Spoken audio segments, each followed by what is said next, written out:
I discovered my wife was cheating right there in our shower. I ended up beating the guy she was with and got arrested for it. Then, in a courtroom I never expected to see, my own son stood up and testified against me, accusing me of abuse. Years later, he turned around and cheated too. Now both of them have come back into my life, not with regret, but demanding money from me. I'm using a throwaway account to share this because too many people know my main one. I'm a 45-year-old man, and I was married to Sarah, who's now 42, for the last 18 years. We have a 19-year-old son, Marcus. He was born before we officially tied the knot, and he's currently in his second year of college, studying out of state. For the longest time, I thought we were a stable, close-knit family. Not perfect, but solid. The house where all of this took place wasn't just a building. It was a home with deep roots. My grandmother left it to me in her will, 5 years before I married Sarah. That home had been in my family for generations. It wasn't just about bricks and mortar. It was about legacy, history, the memories it held. Every room had a story. Every wall had echoes of laughter, struggles, and life lessons passed down. I spent years maintaining it, fixing it, and building it up into a place I hoped would be filled with love. On a particular Wednesday afternoon, I came home earlier than expected from a business trip. I had originally planned to be gone until Friday, but my meetings wrapped up ahead of schedule. Feeling sentimental and honestly just missing my wife, I thought it'd be a sweet idea to surprise her. A spontaneous gesture to show her I still cared. So I stopped at a local florist on the way back and bought her favorite white roses. I remember thinking how happy she'd be when she saw them. I pulled into our driveway around 2 p.m. and immediately something felt off. There was a car parked there that I didn't recognize. At first I brushed it off. Maybe it was a friend of Sarah's or a guest from the neighborhood. It wasn't uncommon for visitors to leave their cars in our driveway. Still, there was a faint unease I couldn't shake. Using my key, I let myself into the house. The living room was quiet. Everything looked perfectly normal. I called out, "Honey, I'm home early." No answer. That silence. It wasn't just quiet, it was hollow. I set the flowers down in the kitchen, arranging them carefully in a vase, like I always did when I brought flowers home. Then I heard it. The distant sound of running water. The shower was upstairs. I smiled at first. Maybe she was getting ready for something. Maybe we could spend the rest of the afternoon together. But then I heard voices. One of them was male, clearly not mine. The other was Sarah. She was laughing. And not just laughing. Flirting. The kind of laugh she hadn't shared with me in years. Light, playful, completely free. My heart sank. I stood there, frozen, as the sound of their conversation filtered down the staircase. My hands were shaking. For what felt like forever, I just stood there, trying to convince myself I was imagining things, that there had to be an explanation. But deep down, I already knew. I climbed the stairs quietly, each step feeling heavier than the last. As I approached the bedroom, their voices grew clearer. The bathroom door was ajar, and through the frosted glass of the shower I saw them. 2 figures, completely naked, completely unaware of me standing there. Without thinking, I pushed open the door. Time slowed down. There they were, my wife and another man, tangled together in a space that had once been ours. He looked like he was in his mid-30s, dark hair, well-built, comfortable in a house that wasn't his. He raised his hands instantly, like he was surrendering, and started stammering. "Whoa, man, I can explain." Sarah shrieked and tried to grab a towel. I told him to get the hell out of my house. He said he was just going to get dressed and leave, no trouble. But something about his calm voice, his relaxed attitude, made me snap. This wasn't just about infidelity, it was about desecration. This was my home, the one left to me by my grandmother, the one I poured my soul into, and this man was standing in my shower like he belonged there. I lost it. I lunged at him, grabbed him by the shoulders and slammed him against the tiled wall. He pushed back and I hit him, once, then again. Sarah was screaming, telling me to stop, but I couldn't hear her. The red haze had taken over. He fell to the floor, blood streaming from his nose, covering his face. That sight, that splash of red, snapped me back to reality. I stepped back, breathing hard, and told him he had 5 minutes to leave before I called the cops. He scrambled to grab his clothes, still bleeding, and stumbled out of the house, half-dressed. Sarah ran after him, screaming his name. Later that night, Sarah accused me of being psychotic. She said I was violent, dangerous, that she feared for her safety. She packed a bag and went to stay with her sister. Then came the threats, divorce, restraining order, telling everyone I was abusive. Marcus called me the next day. He said he'd talked to his mom. He couldn't believe I'd assaulted someone like that. He told me he was ashamed of me. I tried to explain what happened, that I found this man in our shower with his mother. But he didn't budge, said violence was never the answer, that no matter what, I should have walked away. I know I lost control. I'm not proud of it, but I also don't know how else anyone could have reacted in that moment. My brother told me I should have called the police instead of taking matters into my own hands. But what would the police have done? It's not illegal to sleep with someone's spouse. Not if it's consensual. And then things got even worse. I'm writing this from a hotel because I'm legally barred from my own home. David, the man I caught with Sarah, pressed charges. On Friday morning, while I was at work in a client meeting, 2 police officers showed up and arrested me, in front of everyone. They were polite, professional, and even. But that doesn't change the fact that I was cuffed and taken away like a criminal. My boss had to explain the situation to the clients. I spent the night in county jail. My lawyer managed to get me released on bail the next morning. Now I'm facing charges for third-degree assault. It's a misdemeanor, but it still carries up to a year in jail and a $4,000.00 fine. Bail was set at $2,500.00. While I was behind bars, Sarah went to court and got a temporary restraining order against me. She claimed I had a long history of being controlling and violent, that she feared I might harm her. That's a complete lie. In 18 years of marriage, I never laid a hand on her. I never even yelled. Because of that order, I can't come within 100 yards of her, which means I can't return home. When I got out of jail, I drove straight there, hoping to at least get some of my things. But the locks had been changed. My key didn't work anymore. And across the street sat a police cruiser, stationed there just in case I tried to violate the order. I called my lawyer the moment I realized how serious things were getting. After all, it's my house. I hold the deed, and the title is in my name alone. According to him, we have a legal path forward to contest the restraining order and reclaim access to my property. But it won't be immediate. The temporary restraining order Sarah filed is effective for 2 weeks. After that, we'll go before a judge, who will determine whether to grant her a permanent one. Until then, I am legally prohibited from setting foot on my own land, in my own home. Right now, I'm holed up in a modest hotel room, living out of the same suitcase I took on my business trip. It's the only thing I have with me because I never had a chance to unpack my car. I can't access my clothes, my mail, any of my personal belongings, none of it. I've tried reaching out to Sarah multiple times, texting, calling. Every message goes unanswered. I even called the house landline, and she picked up, only to immediately hang up as soon as she heard my voice. What really drove the knife in deeper was learning that Marcus, my son, came home from college over the weekend. And where is he staying? Not with me in this cramped room, but back at the house. With her. With the woman who betrayed our family. The same house. I'm not allowed to enter. I texted Marcus, hoping for some kind of reconciliation. I suggested we meet for coffee, just to talk. His reply broke my heart. He said, "Mom showed me the police report. I can't believe you're my father. Don't contact me again until you get help for your anger issues." Anger issues? I don't have a history of rage. I've never lashed out before. The only moment I've ever been physically aggressive was when I caught another man naked in my shower with my wife. But suddenly, I'm the villain. I'm being painted as unstable and violent. My attorney reassures me that this restraining order is likely temporary. There's no real evidence of domestic violence, no history of threats, no documented pattern of abuse. Sarah would have to prove such a pattern to make it permanent, and she can't because it simply doesn't exist. But the law doesn't operate on fairness alone. He cautioned that these proceedings often stretch on for months, particularly if a divorce filing follows soon. And knowing Sarah, that's exactly where this is heading.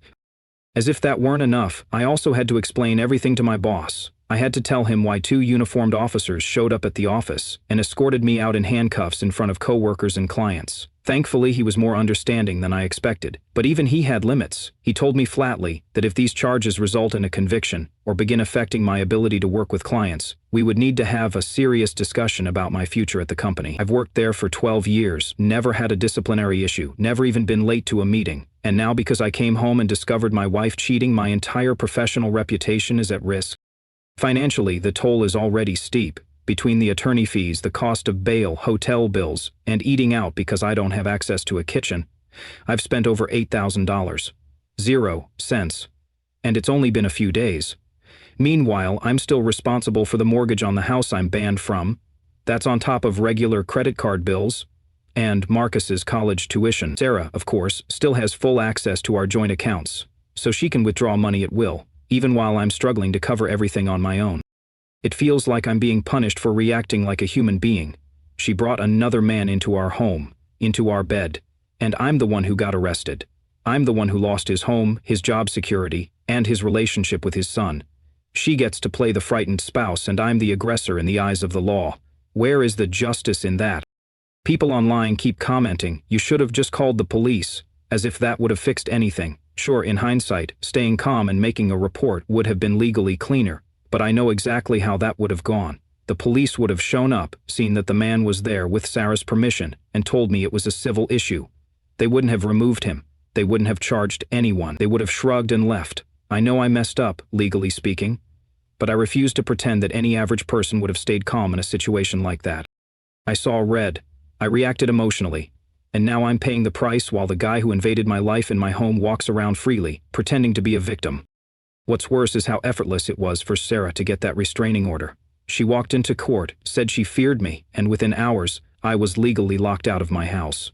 There was no hearing, no chance for me to present my side, no requirement for her to show actual threats or a pattern of violence. I didn't even touch her. I hit someone else. But somehow, that's enough to convince a judge that I'm dangerous to her. My lawyer explained that in domestic cases, judges lean toward caution. If someone claims they're afraid, the court takes it seriously, even if the facts don't fully back it up. And while I understand the logic behind erring on the side of safety, it's hard not to feel like the system is being manipulated.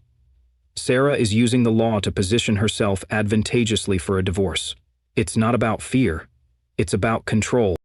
Someone online commented that I need to begin preparing for divorce proceedings immediately, and they're right. I've already started documenting everything, every expense I incur while being locked out of my home. I've got records of the mortgage payments, property insurance, and utility bills. I also began tracking all spending from our joint accounts. I contacted the bank and set up real-time alerts, so I get notified whenever money leaves the account. I don't have the authority to freeze those accounts without a court order, but at least I can see what's happening. So far, Sarah has been surprisingly moderate, just standard purchases like groceries and gas. But I'm watching closely. I've also started recording my hotel expenses. $89.00 per night, plus the added costs of eating out and parking downtown when I meet with my lawyer.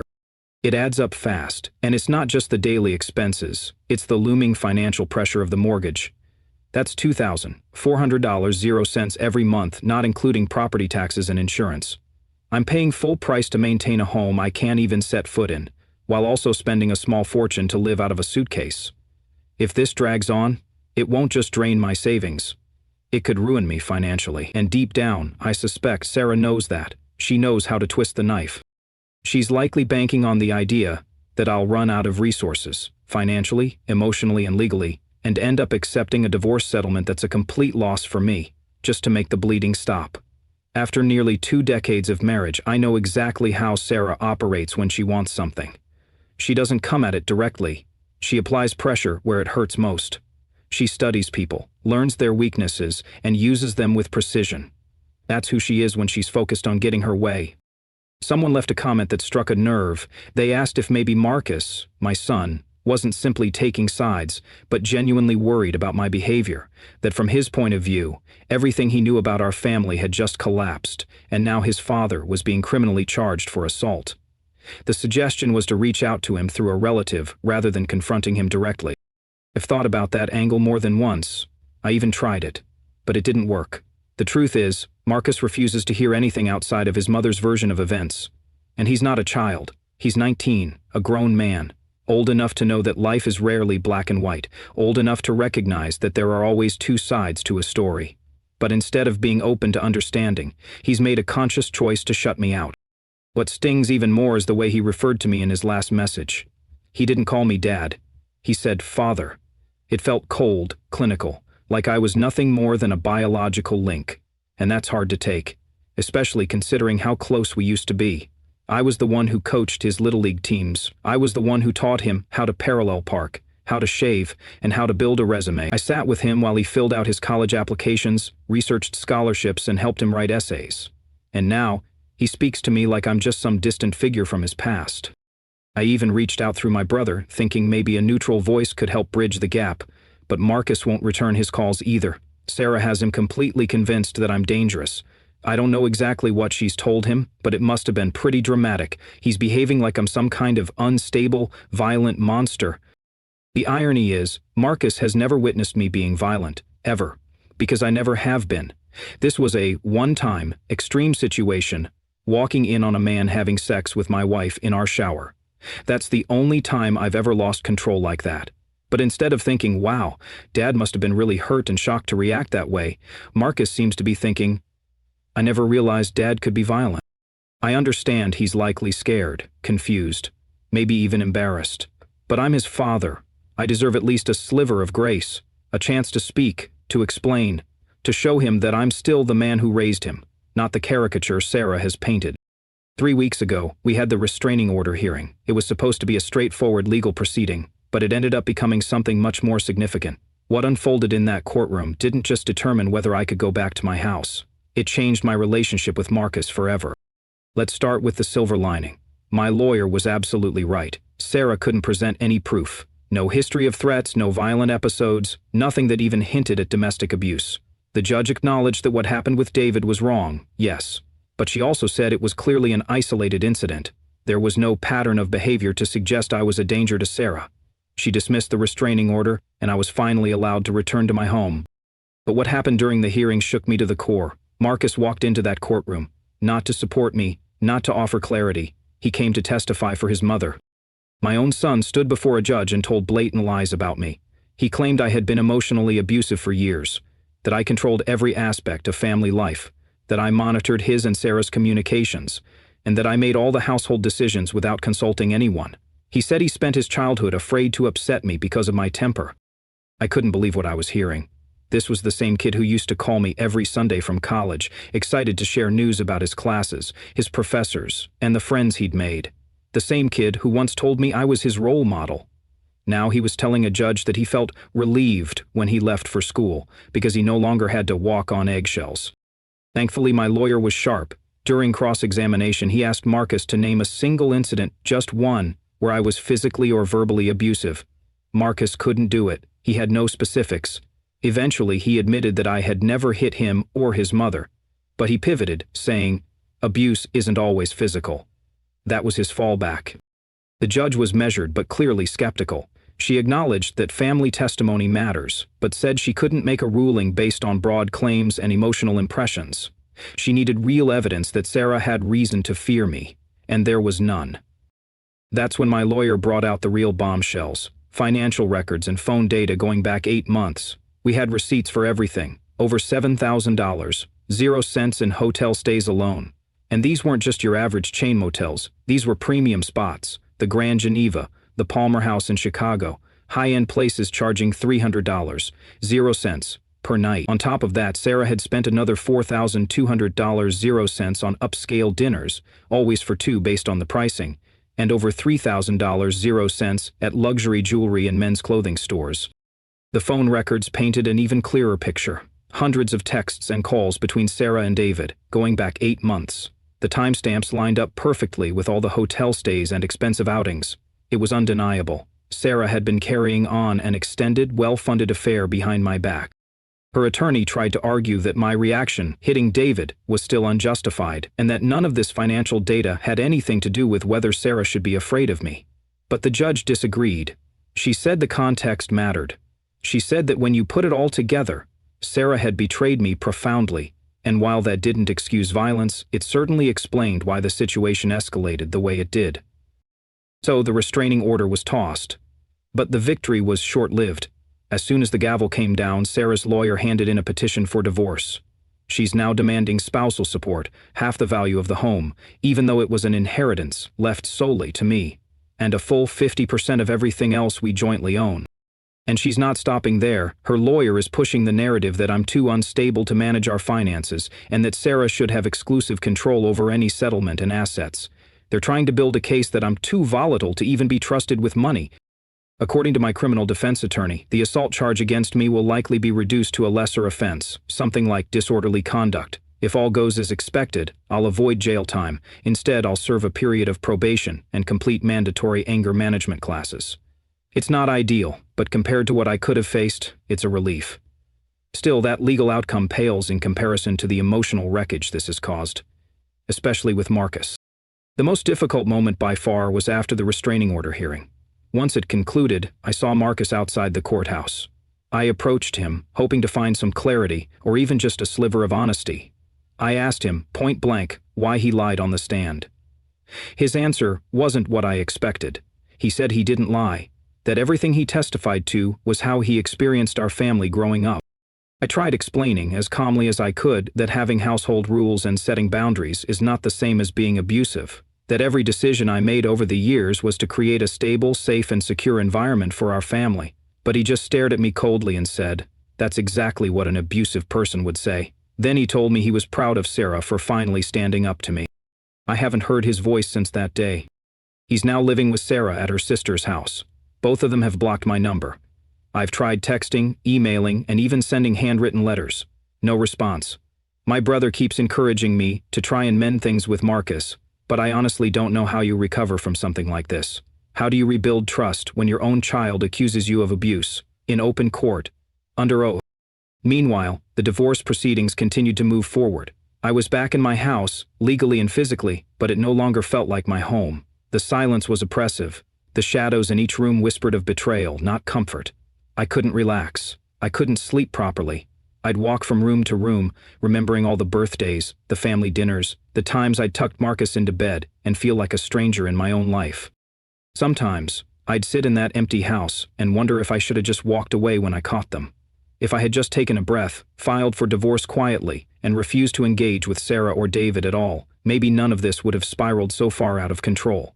But deep down, I know that even if I had walked away, Sarah would have still tried to destroy me. That's just who she is when she's cornered. But last week, everything changed. The divorce was finalized, and the result? Far better than I dared to hope. The judge, thankfully, saw right through Sarah's fabricated narrative, that I was some controlling, abusive tyrant. The financial records from her months-long affair didn't just shift the scales, they flattened her credibility. The court acknowledged that while our marriage was clearly damaged, the evidence strongly supported the idea that Sarah had violated the marital bond beyond repair. In the end, Sarah walked away with almost nothing. The house remained mine. As it should have, it was an inheritance passed down through my family. Sarah tried to argue that she deserved compensation for the improvements we made over the years. But my lawyer meticulously laid out the records, proving those upgrades, the kitchen remodel, basement renovation, even the new roof, were all funded through my personal income, not shared marital funds. For her efforts, the judge awarded her a one-time payout of $12,000, 0 cents, for her contributions to those upgrades. As for the rest of the marital assets, the judge ruled based on both financial contribution and behavior during the marriage. Sarah was granted her vehicle, her clothing, and personal belongings, and $25,000, 0 cents, from our joint savings account. I retained my vehicle, my retirement and investment accounts, and everything else. There was no spousal support award, due in large part to her infidelity and the fact that she is fully capable of working. She holds a bachelor's degree and has professional experience. The judge pointed out that she chose to work part-time and eventually quit altogether, not because I forced her, but because she said she was over the office drama. That was her choice, not mine. The most surreal moment came when Sarah's lawyer tried to argue that she needed more money because she was essentially starting from scratch, that she'd been financially dependent on me for years and needed support to transition. The judge didn't even hide her reaction. She actually laughed, a dry, incredulous laugh, and said someone who spent $15,000, 0 cents, on hotels, gifts, and luxury dinners for her boyfriend clearly knows how to manage money. Sarah broke down in the courtroom. She started sobbing, claiming it wasn't fair. She said she gave up everything, her career, her dreams, for the sake of our family. That's a blatant lie. She left her job because she didn't like it. She resented her boss and didn't want to deal with coworkers anymore. She made that decision freely, with my support. The judge's final words were cutting. She said, "Adultery has consequences. Using shared marital resources to fund an extramarital affair is not only unethical, it's a breach of fiduciary duty." She informed Sarah that while she had the right to appeal the ruling, the evidence was overwhelming, and the verdict fell squarely within state guidelines for fault-based divorce proceedings. Marcus was in court for the final hearing, sitting silently on his mother's side. When the judgment was read aloud, he stood up and shouted, "This is bullshit! She doesn't have anywhere to go!" A bailiff quickly moved in, telling him to sit down and be quiet. The room went still. Outside the courthouse, he caught up to me in the parking lot. His face was red, his voice shaking with fury. He accused me of ruining Sarah's life, of being cruel, cold, heartless. I told him, with all the composure I could muster, that Sarah ruined her own life when she chose to cheat. He shot back. A real man takes care of his wife no matter what. That's when I snapped. I told him that a real son doesn't lie under oath to protect a cheating parent. If he wanted to live in a fantasy where his mother was the helpless victim, then he could support her himself. No more help from me. He looked stunned, genuinely stunned, like he'd never considered there might be real-world consequences for his decisions. He said he didn't have the money to support her, that he couldn't afford college without my help. I told him he should have thought of that before he stood in court and tried to destroy my name. Sarah, who had apparently followed us outside, came rushing over. She screamed that I was punishing Marcus for telling the truth. I turned to her and said clearly, "He lied, just like you did, and now he gets to live with the consequences, just like you are." Right now, Sarah is still crashing at her sister's house. But from what I've heard, that situation is wearing thin. Her sister's husband is tired of having an unexpected guest, and the financial strain is adding up. Sarah's applied to several apartments, but her credit is a mess, and she hasn't held a job in over 3 years. Most landlords want first and last month's rent plus a security deposit, which she can't afford, even with the $25,000 0 cents she walked away with. As for Marcus, he's back at college, but last week he called me for the first time since everything went down. He sounded exhausted. He said he applied for student loans, but they won't cover everything: rent, books, food. It's too much. He asked me to reconsider helping with tuition. Said he might have to drop out if I didn't. I told him exactly what I meant to. You can get a job like millions of other students, or you can figure out how to rebuild your relationship with me. But you don't get to lie about me, block me, and then come asking for money when things get hard. Marcus asked what it would take for me to consider helping him again.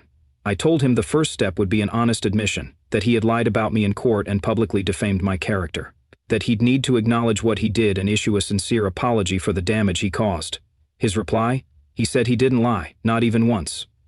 That's all he did was share his perspective on our family dynamic growing up. That word, perspective, it hit me like a slap. I told him his so-called perspective nearly cost me everything: my house, my job, my financial security. He didn't just hurt me emotionally, he actively participated in a campaign to ruin my life. And he did it for someone who betrayed our entire family. I said I wasn't interested in revisionist history or rationalizations. I wanted truth and accountability. He wasn't ready to give either. It's been several months since that conversation, and I've been living alone in the house ever since. And to be honest, it's been the most peaceful stretch of my life in years. No drama, no tension, no emotional landmines waiting to explode. I eat what I want when I want. I binge whatever shows I please without anyone commenting. I come and go as I please without having to explain where I've been or with whom. My brother says I'm being too hard on Marcus. He insists that Marcus is just a confused young man caught between two deeply flawed parents during the worst moment of their marriage. Maybe that's true, but I can't excuse what he did. Marcus didn't just distance himself. He took the stand against me. He tried to destroy me financially and legally. Being young doesn't make that okay. Sarah has started trying to reach out through mutual acquaintances. Apparently she's still struggling with her living situation. Some of our old friends have suggested I should help, for Marcus's sake. They've brought up the idea that maybe I should lend Sarah the money for an apartment deposit to give Marcus some stability while he goes through his own mess. But I don't owe Sarah anything, and as far as I'm concerned, Marcus made his decision when he testified against me. I spent 18 years working myself to the bone, building a stable life for that family. I sacrificed weekends, took overtime, invested smartly, and planned for the future. I gave Sarah and Marcus a good life, and the moment it became inconvenient, they threw it all away. They tossed me aside like I was the villain in their story. Now, they can figure out how to build their own future, without my support. I hadn't planned to revisit any of this publicly. I thought it was all in the past. But here I am, 2 years later, and karma has circled back to my doorstep. Marcus got married last September to his college girlfriend Emma. I wasn't invited, of course. We hadn't spoken since the divorce trial. I found out through my brother, who heard it from another relative. Apparently, Sarah paid for the wedding money she had to borrow just to make it look like she was still doing well financially. She wanted the world to believe everything was fine. Emma always seemed like a great person. I only met her once before everything imploded, But she left a good impression. Smart, kind, studying accounting, came from a solid, supportive family. I used to think Marcus had gotten incredibly lucky to be with someone like her. Turns out, he didn't appreciate what he had. 3 weeks ago, everything fell apart. Emma discovered that Marcus had been cheating. And not just cheating, he was having an affair with a married woman he met through Sarah. That's right, Sarah had finally landed a job, and Marcus had started spending time around her workplace. That's where he met Diane. Mid-30s, married, mother of 2. The truth came out when Diane's husband found messages on her phone, explicit texts and pictures. He confronted Diane, who confessed everything. Then he reached out to Emma directly, through Facebook, and told her the whole story. Emma, devastated, confronted Marcus and kicked him out on the spot. Within a week, she'd filed for divorce and moved back in with her parents. But Emma didn't stop there. She emptied their joint bank account and returned her wedding ring in spectacular fashion by throwing it in Marcus's face in the parking lot of his apartment complex. And here's where it gets interesting for me. 2 weeks ago, Marcus called me. For the first time in years, his number lit up my phone. He was crying. He told me Emma had taken everything, that he couldn't afford rent or make his car payments. He said he finally understood what I went through with Sarah. He realized how deeply betrayal could cut. Then he asked if I'd help him hire a divorce attorney, or maybe just help with bills until he got back on his feet. I listened, then calmly asked him one question. Was this his way of apologizing for the lies he told in court? He hesitated, then said it was different, that he had only lied to protect his mother. I told him to call me back when he was ready to be honest and ask for forgiveness. Then I hung up.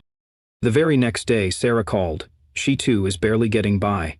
Her job pays poorly, she's just starting, and hasn't built a client base. She told me her sister's husband finally had enough and kicked her out, so now she's living in a cheap weekly motel, paying $300, 0 cents a week. She asked if I could loan her enough for a deposit on a proper apartment. I asked why I'd ever do that. She said, for the sake of our family. Marcus needs stability right now while he's dealing with his divorce. I laughed. Actually laughed. And reminded her that Marcus made his choice the day he testified against me, and she made hers the moment she invited another man into my home. She started crying, of course, said she knew she made mistakes, but that I was being cruel, that her affair wasn't supposed to spiral into all this, that she never meant to hurt anyone the way she did. I let her finish, then I said, you didn't just make a mistake, you made a decision. You made it every day, you paid for hotel rooms, every dinner, every lie. $7,000 later you want me to pretend it was an accident? She didn't have a response to that. But then she tried one last angle. She said that if I helped her now, it would show I'd truly forgiven them, that it would prove I was the bigger person. That's when I made my final point clear. Forgiveness doesn't mean funding your bad decisions. It doesn't mean pretending none of this happened. And it sure as hell doesn't mean bailing you out after you tried to ruin me. I ended the call by telling her I hoped she and Marcus figured out how to live with the consequences of their choice, just like I had to live with mine. Marcus has called me 3 more times since our last conversation. Each time his voice sounded a little more desperate. He's falling apart financially. He told me he's months behind on rent, and the finance company is preparing to repossess his car. He dropped out of college after losing access to my support, saying he simply couldn't keep up with the costs on his own. Now he's working part-time at a local pizza place, earning $12, 0 cents an hour, barely scraping by. During the most recent call, he finally broke down and told me he was sorry for testifying against me during the divorce.